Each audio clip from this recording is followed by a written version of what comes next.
سجدہ ترک کرنے والوں دھیان سے سنو اللہ کا فرمان کیا کہتا ہے وَإِذْ قُلْنَا لِلْمَلَائِكَةِ اسْجُدُوا لِآدَمَ فَسَجَدُوا إِلَّا إِبْلِيسَ أَبَى وَاسْتَكْبَرَ وَكَانَ مِنَ الْكَافِرِينَ۔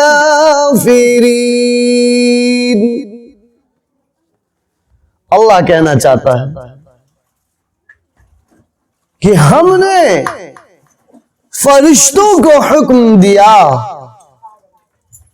کہ آدم کو سجدہ کرو، سب کے سب سجدے میں گر پڑے الا ابلیس، ابلیس کے علاوہ، ابا واستکبر وکان من الکافرین،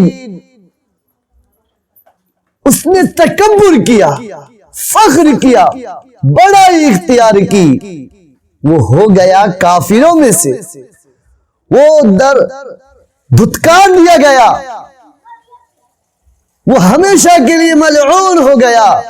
مسلمانوں ذرا سینے پر ہاتھ رکھ کر سوچو، دل پر ہاتھ رکھ کر سوچو کہ ابلیس ایک سجدے سے انکار کیا، ہمیشہ کے لیے ملعون ٹھہرایا گیا، ہمیشہ کے لیے لعین بن گیا، کافروں میں سے ہو گیا۔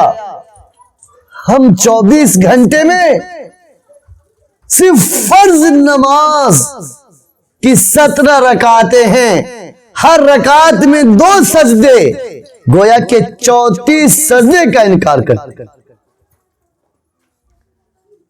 ٹوٹل سنت مؤکدہ اور واجبات کو ادا کر ملا لیا جائے تو 64 سجدے ہیں، 64 سجدے کا ہم انکار کر دیتے ہیں، وہ بھی اس معنی کر کہ ادا نہیں کرتے، حیلہ بازی بہانہ بازی کرتے ہیں اور 64 سجدے کا انکار کر جاتے ہیں۔ تو بتلائیے ایک سجدے پر ابلیس ہمیشہ کے لیے ملعون ہو گیا، ہمارا اور آپ کا کیا بنے گا؟ اللہ ہم سے کس قدر خفا ہوں گے، اللہ ہم سے کس قدر ناراض ہوں گے، اللہ ہم سے کس قدر غضبناک ہوں گے، کس قدر اللہ ہم سے مواخذہ کریں گے، کس قدر ہم سے اللہ پکڑ کریں گے۔ ایک سجدے کا یہ عالم کہ وہ ہو گیا کافرین میں سے، ہم تو روزانہ 64 سجدوں کو چھوڑتے، اس کے باوجود ہم خوش ہوتے ہیں، اس کے باوجود ہم کامیاب اپنے آپ کو کامیاب سمجھتے ہیں، اس کے باوجود ہم اپنے آپ کو اللہ کا قرب سمجھتے ہیں کہ ہم اللہ کے قرب والے بندے ہیں۔ حاضرین بڑے افسوس کی بات ہے، حسرت کی بات ہے، ملال کی بات ہے کہ اللہ کا فرمان کو ہم ٹھکراتے ہیں، اللہ کے فرمان کو ہم روندتے ہیں اور اپنے آپ کو ایمان والے ہونے کا دعویٰ کرتے ہیں۔ ارے ایمان والے کا تقاضا تو یہ ہے کہ اللہ کے ہر حکم پر مر مٹے، اللہ کے ہر حکم کو سینے سے لگا لے۔ بتائیے ذرا سوچئے کہ ابلیس جس نے روئے زمین پر کوئی ایسی جگہ نہیں جہاں پر سجدہ نہ کیا، اس نے ایک سجدے سے انکار کیا، اللہ نے اس کو دھتکار دیا، پھٹکار دیا، نکال دیا، اور ہم روزانہ چھوڑتے ہیں 64 سجدے۔ ہمارا کیا بنے گا؟ ہمارا کیا بنے گا؟ یہ تجزیہ میرے لائق بھی ہے اور آپ کے لائق بھی ہے جناب کہ اپنی زندگی کا تجزیہ کیجئے۔ صبح و شام جب اپنے بستر پر جاتے ہیں تو ایک بار سوچا کیجئے کہ اس 24 گھنٹے میں نے رب کعبہ کا کتنا حکم بجا لایا، میں کتنی مرتبہ اللہ کا ذکر کیا ہوں، میں نے کتنی مرتبہ اللہ کا استغفار کی ہے۔ پیارے آقا محمد رسول اللہ صلی اللہ تعالی علیہ وسلم نے ارشاد فرمایا میں کم و بیش 70 مرتبہ سے زیادہ روزانہ استغفار کر۔ جو بالکل پاک و صاف ہے، جو بالکل معصوم ہے، وہ اس قدر اللہ سے استغفار کرتے ہیں. اور ہمیں کس قدر استغفار کرنی چاہیے، ہمیں کس قدر استغفار کرنی چاہیے. استغفر اللہ ربی من کل ذنب واتوب الیہ، لا حول ولا قوت الا باللہ کا ورد کرنی چاہیے. اور لا الہ الا اللہ محمد رسول اللہ تو ہمارے ہر سانس میں بسا ہو.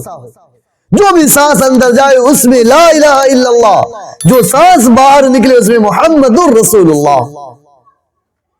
یہ تو ایمان کا تقاضا ہے. ایمان ہم سے یہی مطالبہ کرتا ہے.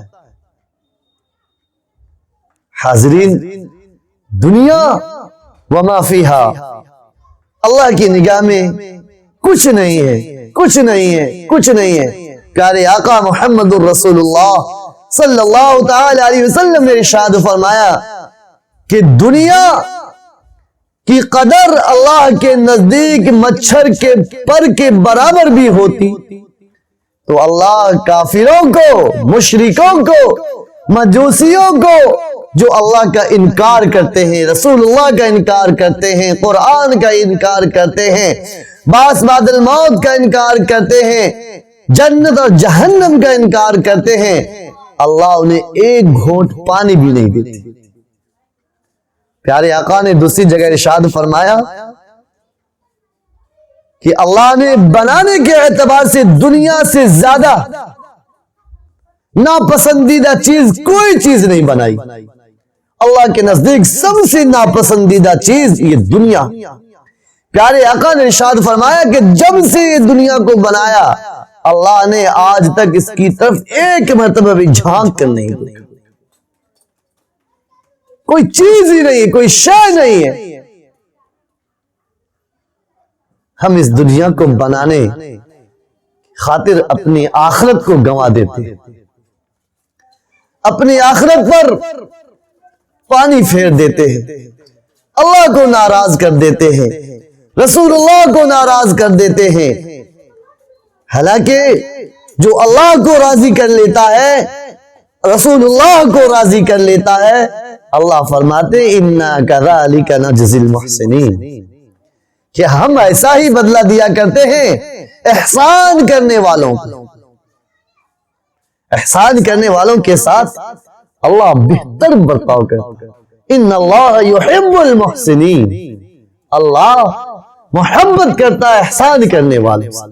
ان اللہ یحب التوابین اللہ محبت کرتا ہے توبہ کرنے والوں سے.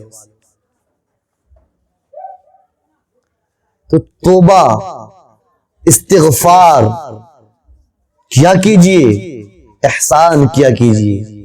اس سے اللہ کا قرب حاصل ہوگا، رسول اللہ کا قرب حاصل ہوگا.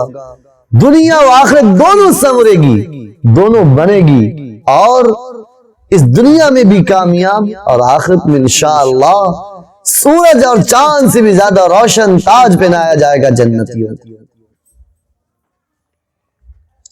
اعلیٰ درجے کا جنتی اور ادنا درجے کا جنتی دونوں قسم کے جنتی ہوں گے.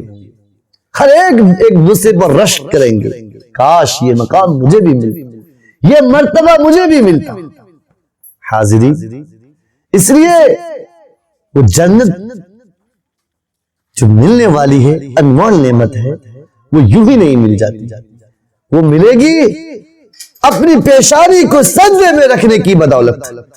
جب انسان اپنی پیشانی کو سجدے میں رکھ دیتا ہے اللہ سے سب سے زیادہ قریب ہوتا ہے. اس سے بڑھ کر وہ اللہ سے زیادہ قریب دنیا میں نہیں ہو سکتا. سب سے زیادہ قریب اللہ سے وہ انسان اس وقت ہوتا ہے جب اپنی پیشانی کو اللہ کی بارگاہ میں ٹیکتا. تو کیا آپ اللہ کا قرب حاصل کرنا چاہتے ہیں؟